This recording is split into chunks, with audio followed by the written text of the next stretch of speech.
Hello, people of Earth. This is Tesco with Rip Kenny and Trap Jesus, and you're listening to the Human Music Podcast. Woo!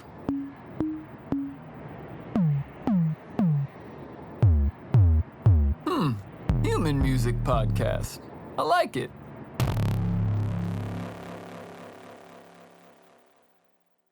What's up, humans? Human Music Podcast, back at you one more again. Hey, what's good? Was good. How's it going, humans? Feeling good, feeling great. How are you? Yeah, man, it's a good day. Winter is inevitably coming. It's very clear at this point, but you know, we're still keeping the summer vibes in spirit. Hey, it rained its ass off last week in Seattle, thank God, because the air is breathable again. But then it's been like 80 degrees ever since. So for like the hour before this podcast, I just literally sat in my yard and enjoyed the sunshine and scrolled through Facebook nonstop looking for fun producer memes.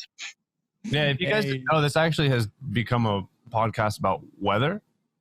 And the Human Weather Podcast. Forecasts. And in the spirit of that, I would like to remind you that in September, you'll probably receive a 1 week period in the middle of the month where it becomes rainy and shitty. And you're like, summer's over. And then you get that next week that's hot and sunny again. And that's how you know summer's actually over. Because after that week, you're fucked. Yep. It's going to be rainy. All right, next week, here we come. We'll worry about that next week. Yeah. But yeah, man, life's good. It's good to see you guys again, as always, and chatting about some human music. Yeah. Tesco, why don't you start us out? You were talking about a concept which I absolutely love, which is the idea that you should make everything as big as possible. But you want to explain why that's actually usually not a good idea? Yeah, let's talk about it, because it's not a sexy topic to talk about on YouTube. Everybody always wants to know, how do I make my drops bigger? How do I make my basses wider? How do I make just more? Doesn't even matter what, just more. And, you know, when you're mixing, I've mentioned this before, you're not mixing just one element. You're actually mixing an element relative to an element or relative to a group of elements, right? So one thing I often tell students is like, when you're mixing in a hi-hat, let's say, for me at least, I'm not really listening to the hi-hat per se. I'm listening to how it changes the relationship with the kick, right? As I pull it down, I'm like, holy shit, the kick hits more. Versus when I pull it up, now it's more level with the transient of the kick, so the kick doesn't hit as hard. That is how I mix a hi-hat, right? So now for every element you mix, you're finding another element or group of elements that you can reference it to, right? So the thing with that is when you get in that more mentality, you very quickly hit the ceiling of what's fully possible. And, you know, like nobody's ever told this because nobody ever searches, and it's not, you know, sick topic to talk about, to minimize certain elements in your mix and to back them off like 20 dB. Yes, I'm serious. 20 dB more than you think, or pull out some highs. Like everybody's high passing their sounds, which is great. They're cleaning up that low end, but nobody's thinking to do that to the high end. And the truth is, like, that 10K plus area sounds really appealing to our ears. And it's got this nice, like, sparkly, airy quality to it. But the truth is there's not really definition there. You can boost as much like 10K as you want plus, and it's not going to change the definition of the sound. It'll just give you that sparkly character. But if every single sound has this frequency space, or range rather, and you're raising all of it, stuff starts to get really muddy up in that high end as well. So in a sense, you can kind of fit less stuff 10K plus than you can from like 8 to 10K, because 8 to 10K is more audible. So anyway, I'm saying all of this basically to say, if you get in that more mindset, you hit that ceiling really quick. And I like to encourage people to find where that ceiling is and then work your way backwards. If you sort of start arbitrarily in the middle, first off, you're never exactly in the middle, so you're more or less in one direction. You can go off in both directions and you don't know where either end is, but when you cap it up top, then you know everything has to build up to this point, and then you minimize backwards, right? So then I like to get people thinking about this right from the beginning, because it opens up, it gives you a better sense of the space of mix, the space you have in the mix, actually. Not even necessarily opens up, but if when you slap on that first EQ to cut out that low end, also check the high end. Also put a utility on if you know you're dealing with a stereo sound. And I'm not saying you always have to pull in your stereo, but put a utility or equivalent of that, basically like a stereo shaper, something that you can, a knob that goes from mono to stereo, essentially, right? And what you're doing is just give it a bit more mono, see how it sounds a bit pulled in, maybe spread it out a bit more, and just be absolutely sure before you move on that this is actually how much high-end or stereo space you want to allocate. And that's it. It's a 20, 30 second check that if you just implement right from the start, you'll set yourself up for success, because now you know exactly how much space you're dealing with, and your high end, your stereo, all these things actually sound clean and controlled. You'll hear as you back these off, they'll just like click into the mix. That's the best way I could describe it. And so, you know, there's only so much I can say just describing it on the podcast, but I want to plant this idea in your guys' heads, your guys and gals' heads, and just get you thinking about it and not even change your mindset, but just shift it slightly from the beginning so that you're thinking of these ideas earlier on in the process, and you'll find just naturally it benefits you overall. Yeah, absolutely. Like if everything is sparkly, nothing is sparkly, which circles back around to what you're talking about at the very front of what you're saying is, like, if everything's really loud, nothing's loud. If everything's really big, nothing's big. If everything's wide, nothing's wide, because human ears hear contrast. Mm-hmm. We know something is loud because the thing that happened before and after it were not as loud. If the hi-hat is as loud as the kick is now quiet. Yeah, I think it's important to conceptualize it too. Like your sub-region, like you mentioned, Tesco, you're worried about that. 70 hertz and below, you only have your kick and your sub living there. And you've got your sub sidechain to your kick. So it's really a single file line in the sub-region. You either have the kick or the sub at any given time.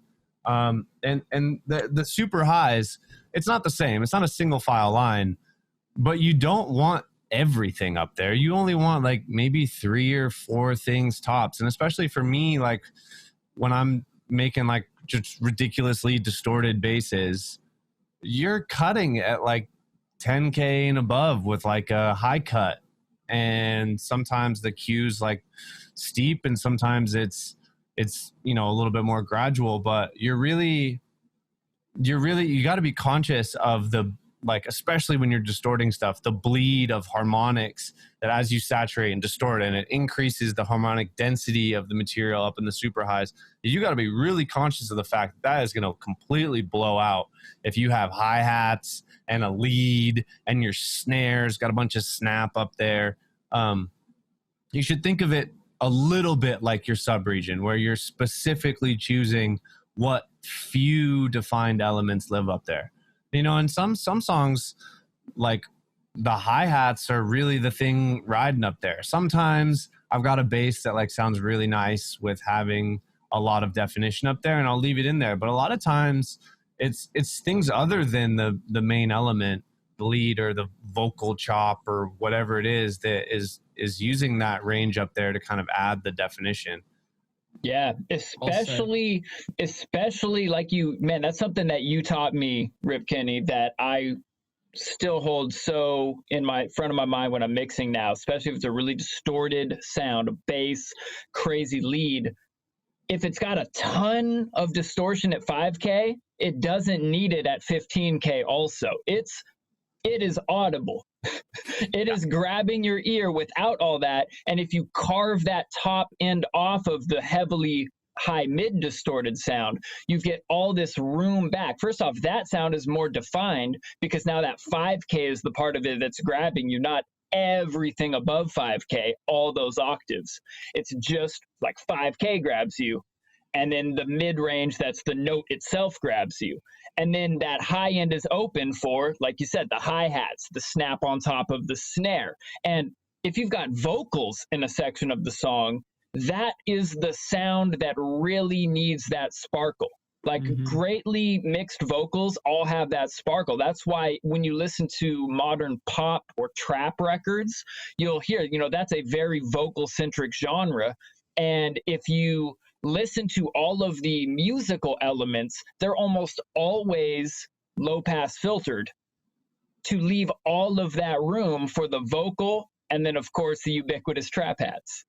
Yeah, that's actually, I didn't fully grasp that concept until I started working more in hip hop and pop and realizing that like, oh, this sample I'm gonna make a beat to, on the EQ, it's not showing anything above 10K, but there's subtle 10K that if I roll off, holy shit, this sample suits the vocal that much better.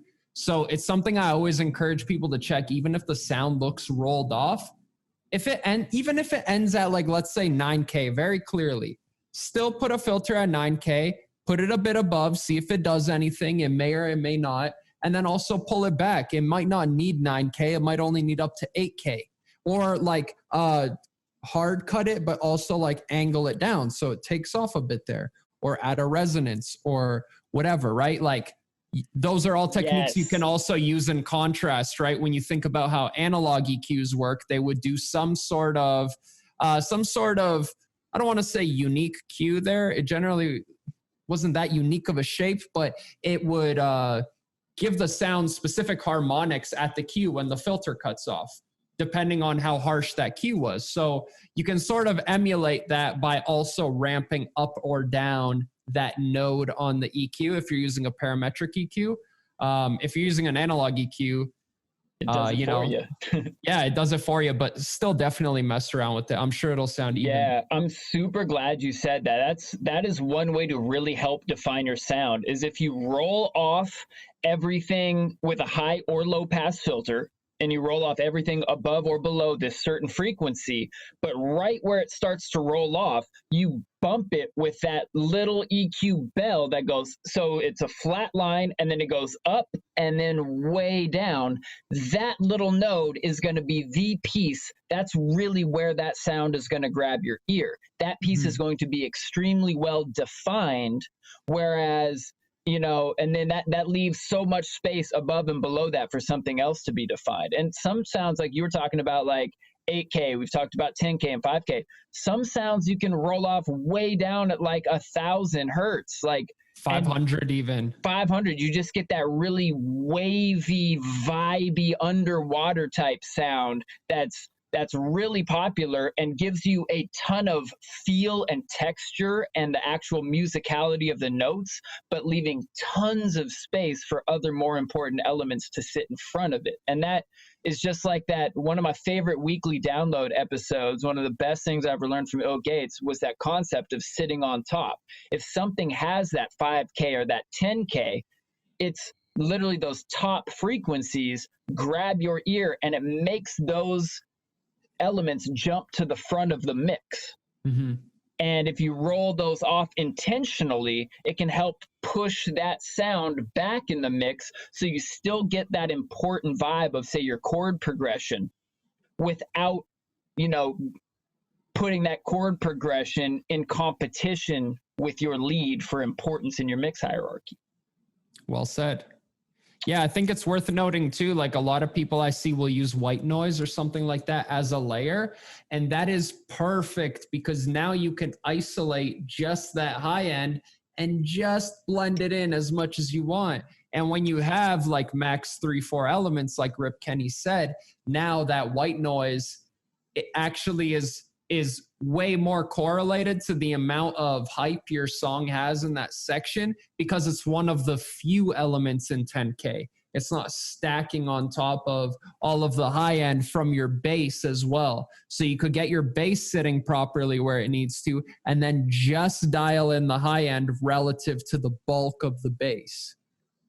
So I think that's a really useful technique. I also wanted to mention, because in my session yesterday, I was going over this concept with 2 students. And I think at first they raised the question, like they were a bit unsure as to why I was placing all this emphasis on, you know, use these EQs and like be checking your high end and be rolling a bit off. They had this like melodic, ambient, spacious kind of track. And I was saying, like, contextually here, it suits this track really nicely because it allows the spaciousness, but in general as well, it's not necessarily always a stylistic thing like it would be in a very wide, spacious melodic track.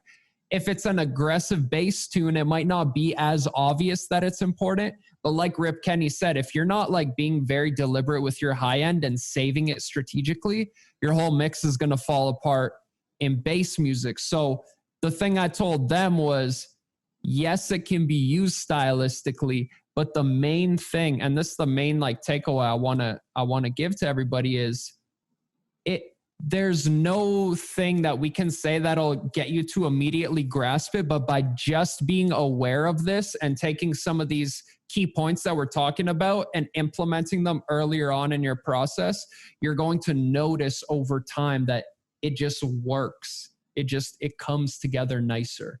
And so, yeah, subconsciously that'll all come together for you as long as you're consciously implementing these ideas and, you know, orienting your mix downs around this approach. Amen. I like to remind all my students that we are 3D creatures with 3D mapping brains. Like everything we relate to in the world has 3 dimensions. And so the way our minds work, when we close our eyes and hear sound, our brain attempts to map it in a 3D environment. And in the real world, something's always happening closer to you and something's further away. And just like physical 3D objects, none of them can occupy the same space at one time. So I always show people like, hey, look, here I am. If you're watching on YouTube, you can see what I'm doing with my hands. If you're on audio only, just picture it with me. Close your eyes and imagine.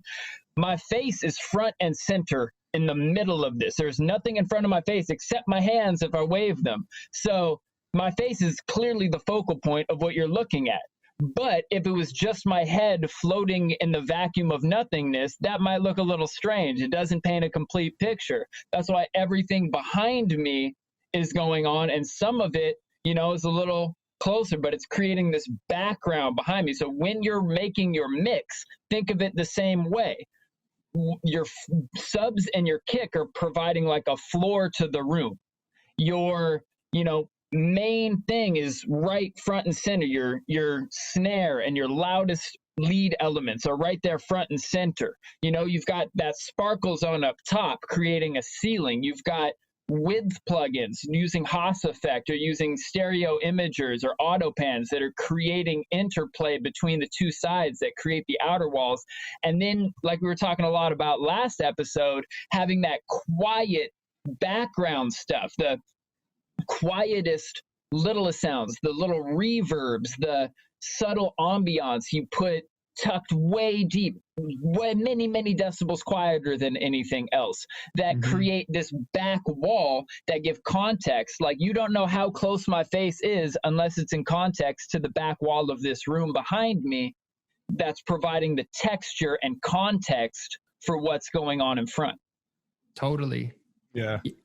I love that. I love the 3D cube representation. I remember the first time there's some like hilarious 80s themed like mixing video of some dude in like khakis and a button down tucked into his khakis talking about mixing, and he brings up this like mid 80s PowerPoint. I don't know, was PowerPoint around the mid 80s? I don't know, it doesn't matter. there's this graphic that's like a cube, and he's like showing like different like genres and like where the elements land in this cube. And like hip hop, the sub bass was like the whole bottom thing, and then like pop, it was like almost the whole cube was the vocal, and then like other stuff was kind of sprinkled around it. But like that was such an aha moment to me. Like, you have a cube's worth of space, and if you want a full sounding mix, fill the fucking cube. It's that simple. So then I literally just started writing down when I went to mix something. I'd literally just make a cube and then like start putting arrows to like what's where. And like when I would go to mix something, I'd be like, nope, something's already there. I'm going to put it here. And no, I can't put it there anymore. So this thing's already there. Let me put it here. And you realize you can hard pan things left and right. You can pan things 25 left and 25 right. And you're just like thinking about, where do I slot these things in this cube so that no two things operate in the same space? And by the end, voila, you have a full cube and a full sounding mix. The only thing that you don't need is sub and uber highs as you move to the back of the cube. So if you think of like, there's nine spots in the front face of a cube, or it's like a trapezoidal prism that has exactly. the short end facing away. Yes, exactly. So like as you move back from the front row, the bottom and the top no longer need to be filled, but everything else should be filled. And when you draw a picture in perspective, if you're looking exactly at the front face of that cube you're talking about, the back side would be drawn smaller, and all of the corners would lead into it. I mean, like, just like, you know, if I straighten the camera here, it's like, you know, those ceiling lines are coming out from the front and like moving in towards the back. And that's just the same as what you want to do with those quieter sounds. You can roll off those lows and those highs, and rolling off lows and highs pushes something to the back of the mix anyways. So it's like either way you want to think about it, it has the same effect from either direction you approach it. So I'd love to elaborate on this a bit more, because this is something I'm really keen about, and I haven't really seen people talking about this. If you're a student of mine, you know, I already tell people like, there's maybe 2 or 3 like umbrella concepts that really cover every single thing about my workflow. So when I'm making all of these individual moves, I'm just drawing from these 2 or 3 main concepts. Now, one of them is how our ear picks up on sound in the real world. And I boiled it down to 3 main things, which are basically, like you said there, Luke, amount of lows and highs. First off, yes, nice. Amount of highs and lows, first off, is like, if you think of ASMR, what gives people that intimate feeling of whispering into the mic? Those crispy highs, baby. Nice. You get right. It's those S's and those T's, and those sounds are very crisp and clear, versus, you know, if I'm a football field away and I'm yelling your name, it's still way more mids heavy than it is lows and highs. Also, if I get right up to the mic here, it's all bassy, right? Versus your bassy voice sounds really New Jersey. Hey. But if I do that, you know, that feeling of when somebody's like right up to your ear and you get that bass, if I take even one step back, you're not going to get even close to that amount of bass, right? If you're a vocalist, you know. So that amount of extreme lows and extreme highs, especially if you think about playing a song off your phone kind of quiet, no sub, no high end. I mean, phones can't do sub, but you know what I mean? Speakers really quiet, versus at a moderate volume, now you can finally hear the sub and the extreme highs, versus at a festival, all extreme lows, all extreme highs. And that's the Fletcher Munson curve, which we talked about before. But that's one of the 3, what I call proximity attributes, or whatever you want to call them. So amount of lows and highs, right? 2 is amount of reverb. The closer I am up to your ear speaking into it, the quicker the sound waves get into your ear versus them bouncing off the wall and then coming into your ear. So you can also sidechain reverb and do creative stuff like that. So when the dry signal plays, it sounds very upfront and then the reverb comes in. But just be aware if you're trying to sync something back into the mix or you want to bring it forward, amount of reverb is directly correlated to that. And then lastly, I say this one is dynamic range kind of, and I'll try to elaborate here as best as I can, but this is how I picture it, right? If I'm right up to your ear, basically lips to ear hole, there is theoretically a sound I could make that is that is Lips to ear hole, bro. That needs to be something. That's so funny. Next meme right there. When the producer homies are lips to ear hole. But Hand to God, lips to ear hole. So let's say theoretically I'm that close and there's a sound I could make that's just at the threshold. If I were to get 1 unit of sound or loudness or whatever, the smallest amount of sound less than that, you don't hear this sound anymore. It's like just at that threshold of perceivability. And now I take 1 step back. I need to increase for every step back by 1 unit of sound approximately. And I know this isn't a linear correlation, but let's just say for every step back, that threshold of the quietest noise I can make goes up.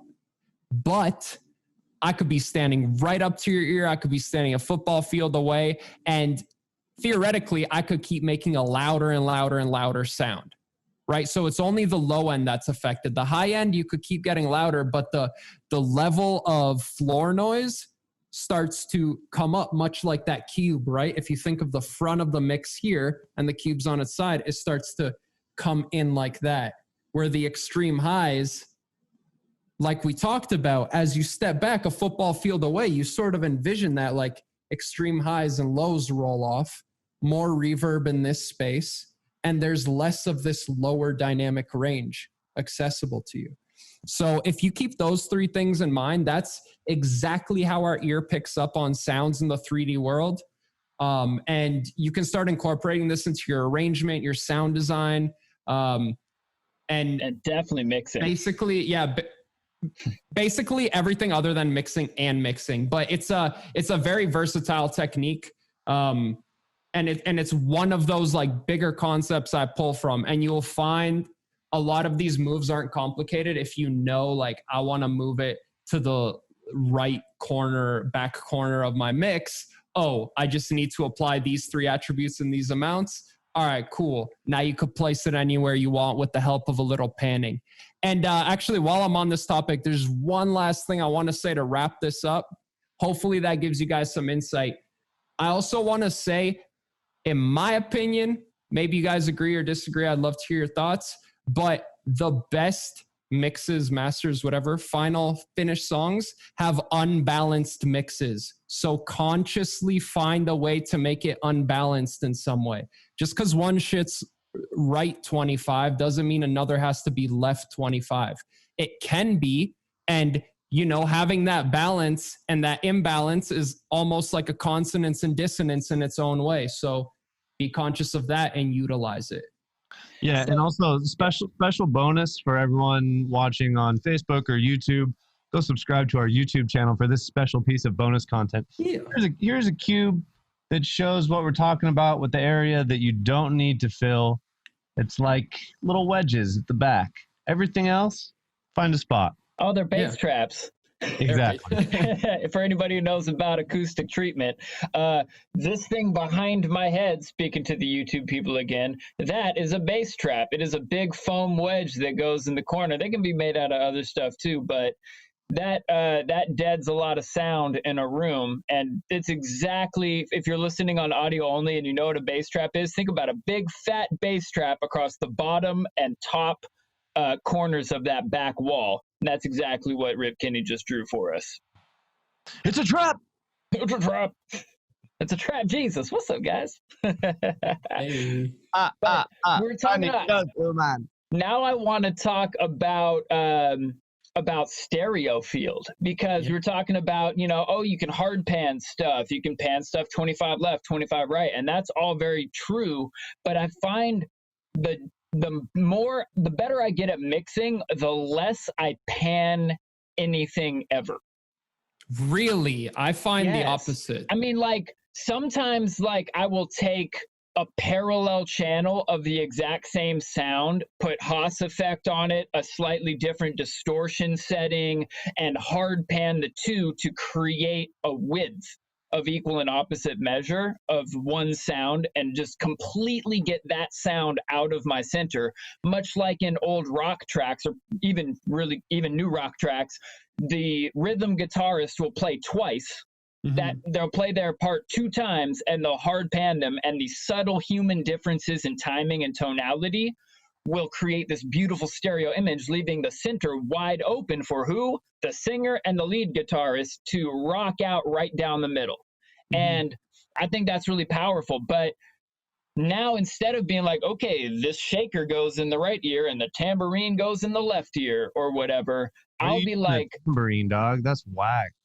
Oh, bro, tambourines I love are tambourines, tight, bro. man. I fucking My love fucking tambourines. Spice It Up pack's got some killer tambourines. Shout out to Porch for playing those killer tambourine shots that we put in that pack that's coming soon. Crap tambourine. Tambo gang. Woo, woo. Tambo gang. Shout out to Porch for the tambos. Hey. Shout out sports. But like, now I'll like think of it as like, what needs to be centered, what needs to be centered and wide, and what needs to be wide and not centered. And in that way, like, creating like varying degrees of width. And this is kind of similar to something, another thing I learned from you, Rip Kenny, is like, how do you make that bass sound so wide? Well, I purposefully contrasted it and checkerboarded it with the bass sound that was intentionally very not wide. So this bass sound hits and goes ga ga ga ga, and the wide ones, and then I've got this one that goes pew, it right down the middle, and then it goes back to the wide one, and then that one sounds super wide because you know what narrow sounds like.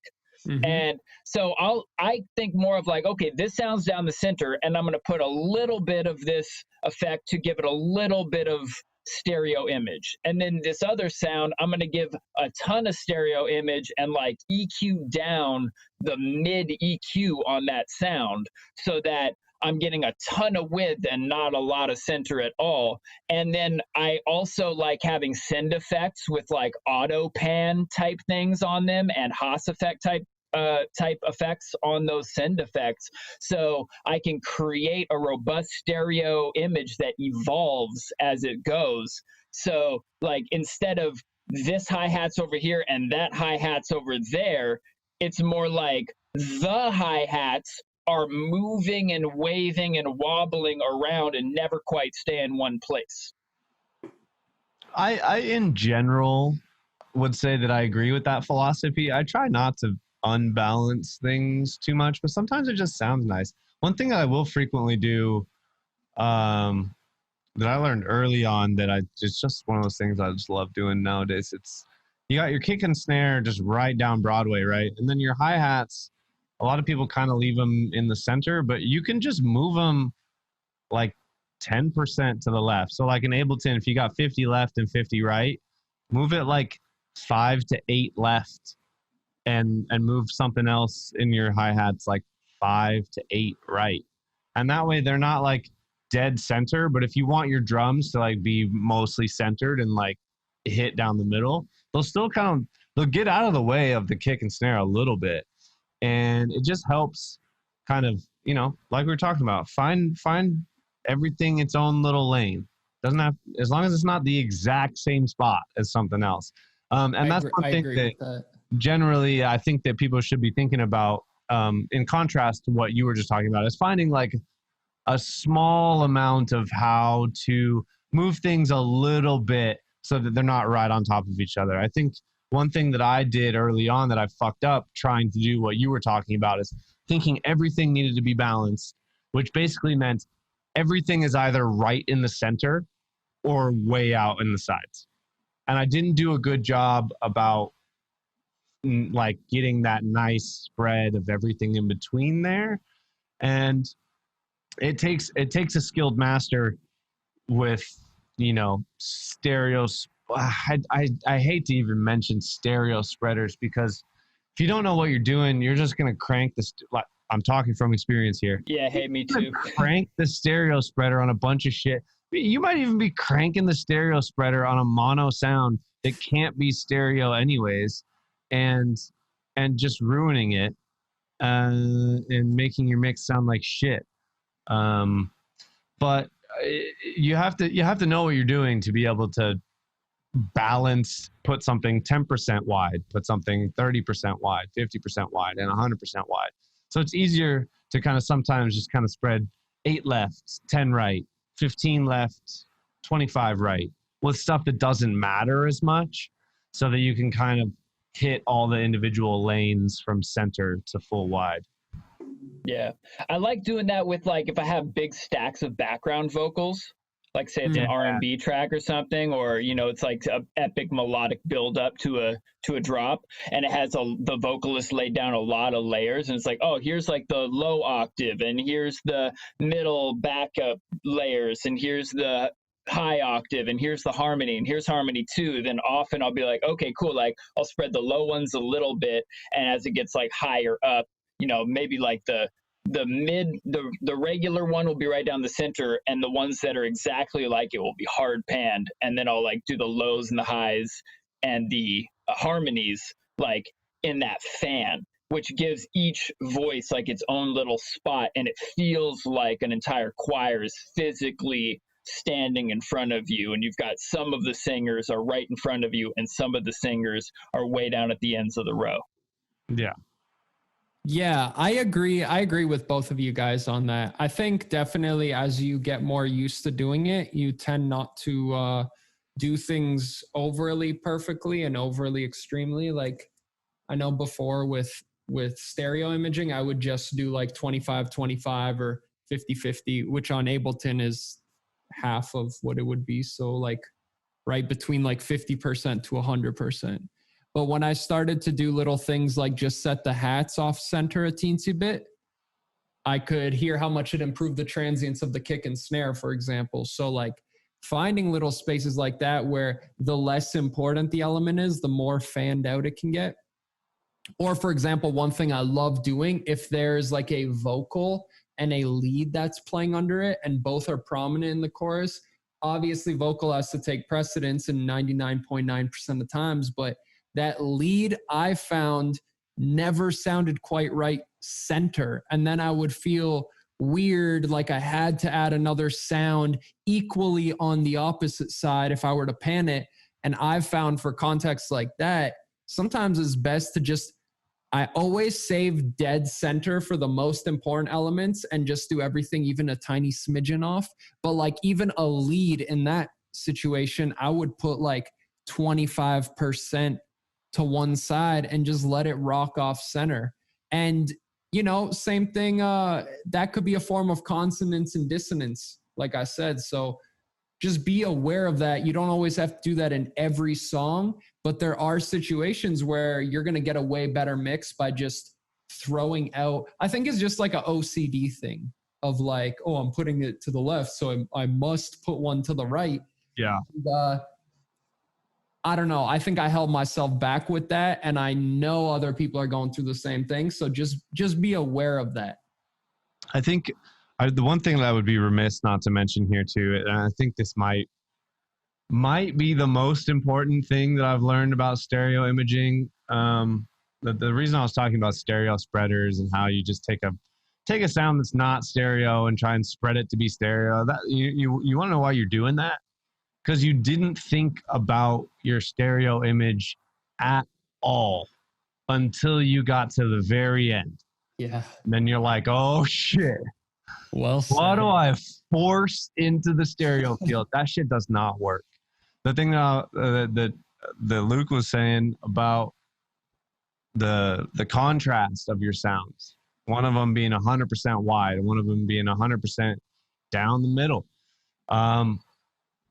When you're doing a mud pie for your bass sounds and you're trying to come up with that really cool bass line, half your mud pie, do it with both your oscillators or one of your oscillators that has multiple voices detuned. That is a phase coherent way to get full width. So do half your mud pie fully wide with all the chorus and hyperdimension in the world, and then do half your mud pie with one voice on every oscillator, and back off the chorus and back off the hyperdimension. And that way, when you're actually going to sequence these parts, you have both extremes, and you can go back and forth and find your favorite bits from each, and then be like, okay, how could I tastefully make it so they go back and forth? That's tough to remember before you understand how important it is. But it's one of those things that, like, as I would continually get to the end of a song and realize my stereo field was piped, I would, when I'm writing a song, I'm like, oh yeah, I don't want to do that again. And then intentionally make the parts.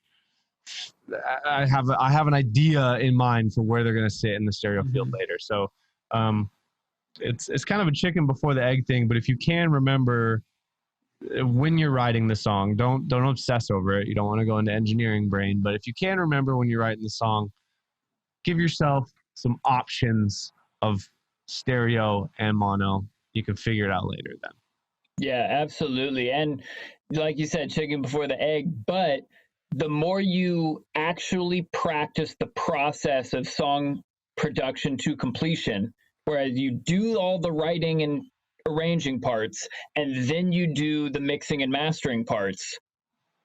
If you go through that process enough and you keep running into the same problem, like, shit, no stereo image, eventually I keep forgetting stereo image will be baked into your brain to the point where you effortlessly start to think about what are some wide elements I can write with right at the beginning, because you're tired of running into the same dumb problem at the end.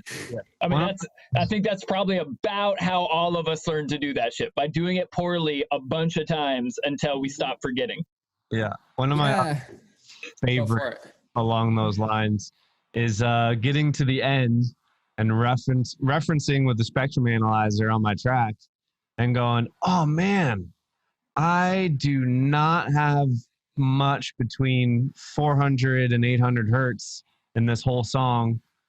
I feel like this track's lacking some power.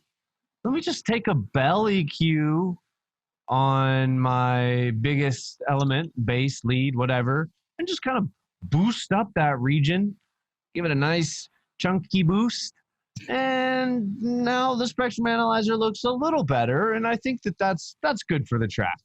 And then you realize when you go to compress and limit at the end that you've just made yourself a bulbous pot belly in the middle of your most important element. And you know what compressing and limiting does to that bulbous pot belly? It magnifies it. It takes that camera and just zooms in right on that pot belly, and now your sound is this bloated piece of garbage. That's not the way to fix that issue. The way to fix that issue is making your composition out of elements that fill the spectrum in a natural way. Some people, adhere to the dip between 100 and 300 hertz range to get that Skrillex curve. I'm less worried about that, as I am worried about making sure that there are elements that nicely fill the space and no area is overrepresented or underrepresented. Generally, with the over-distorted music that I make, you end up getting a bit more highs. You don't get a perfectly flat curve. You get a bit more bumps in the highs, but your sub kind of comes up to match. But overall, whatever your shape that you're going for is, just make sure that you're not leaving anything out at the start and then erroneously trying to account for it on the back end. That shit doesn't work. Yeah, amen. Thanks. Keeping that in mind at the front, like what I think, and that you mentioned a great phrase there, like don't try and write with your engineering brain, but that's why I like that analogy of the 3D space, because that isn't a complex engineering concept. It is every single space you've ever been in your life, there were physical limitations. If you invited friends over to jam music and each person would need their own space to stand in the room. Okay, the drummer, you're over in that corner. Guitar player, you're over there. Keyboard, we're setting you up over here. Like, I'm not standing on the keyboard to play guitar. Sorry, guys, that doesn't sound good for either of us, you know? And just like that, the keyboard and the guitar need to live in a different place. And when you're making electronic music, those dimensions are loudness for the front to back, frequency for top to bottom, and stereo image for your width. And if you keep those three things in mind and think of it like a room and you add a sound, just think of where is this standing in the room? Oh, that one's front and center. Okay, so this other one that's also a mid-range sound, I need to push to the back or the sides or one side and have something maybe or maybe not to balance it out on the other side intentionally. Yeah. Well said, man. I don't know if there's anything else I even want to say after all of that. I think honestly, that's such a big concept that I like to go over with people, you know, and especially like if you're at the point where you're writing tunes and you're looking for that level up and you're not quite sure what it is because you know your effects at this point, you can get decent mix downs, you don't have creative block per se, but you know, listening to your stuff, that something is a little off. We talked a bit about reference tracks. Rip Kenny did earlier, and that's obviously, you know, something we've covered in depth previously, and we can talk about more if you're interested. Drop a comment on what you want to hear us talk about. But, you know, just being able to think about these things right from the beginning, like Evan said, you're not leaving it until the end and then you're like, oh shit, what's my stereo width like? What can I fit in here? It gives you an idea right off the bat. And that's what actually got me into minimal music overall, was realizing like, man, that's so weird when I pull in that small room reverb from 80% wide to 50% wide. Now it works perfectly with the long reverb, and that contrast in space is perfect. But before, I would have fucked up the width on the smaller reverb, not got enough contrast. Then I'm like, man, this feels muddy. It doesn't feel as big as I want. Let me add another reverb or something stupid along those lines. So this isn't sexy techniques to talk about, like I said, man, but this is the stuff that it's super sexy once you figure out how to do it. It's fucking gorgeous, bro. I think it's super hot, man. I'm totally into it. But I think more people should talk about it.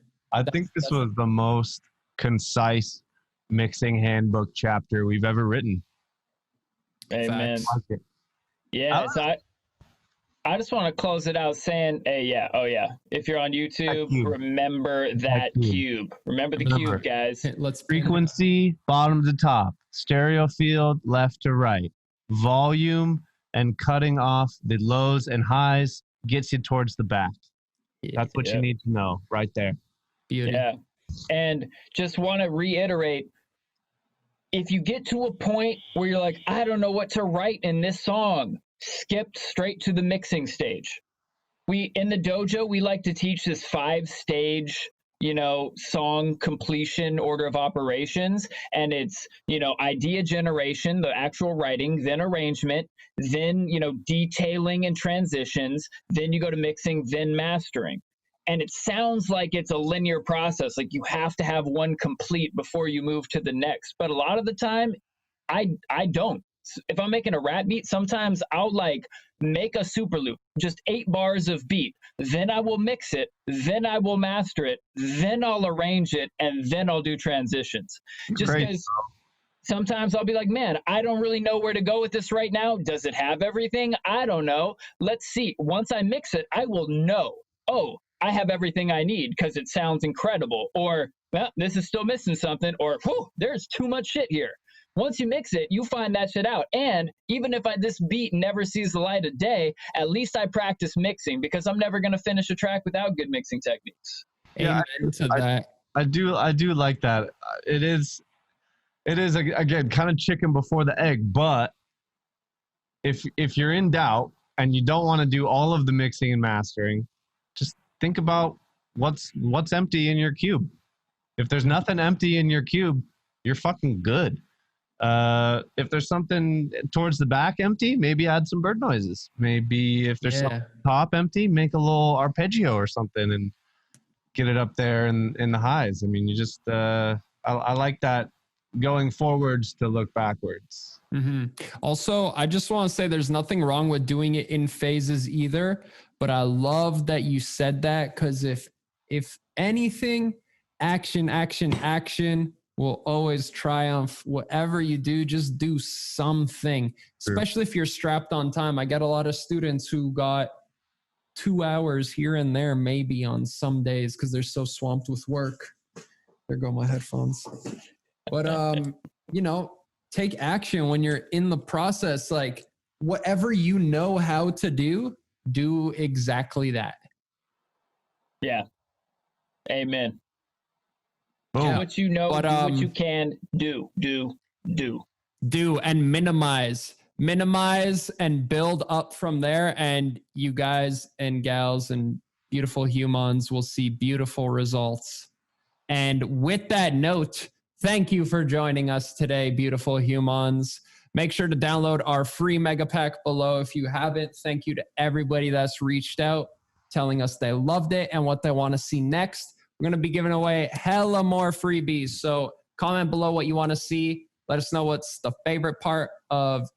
your favorite part of this episode. And yeah, we got more cool free shit coming for you. Subscribe on YouTube to see the cube. Subscribe on YouTube. And we will tattoo the cube on our forehead. Yeah. Until next time, C-137ers. Peace. Peace among worlds. Ooh, yeah. I like it. What's up, humans? It's Luke, your friendly neighborhood trap Jesus. Thanks so much for watching the podcast, checking out our videos. We truly appreciate you. So, Rip Kenny, Tesco, and myself got you a gift. We made you a free sample pack. It's got basses, it's got FX, it's got crazy percussion and Foley sounds, and it's free. It's all yours. Just click the link in the description below. Also, make sure to hit that subscribe, hit that like button, and share this with your friends. We appreciate you. Peace out and peace among worlds.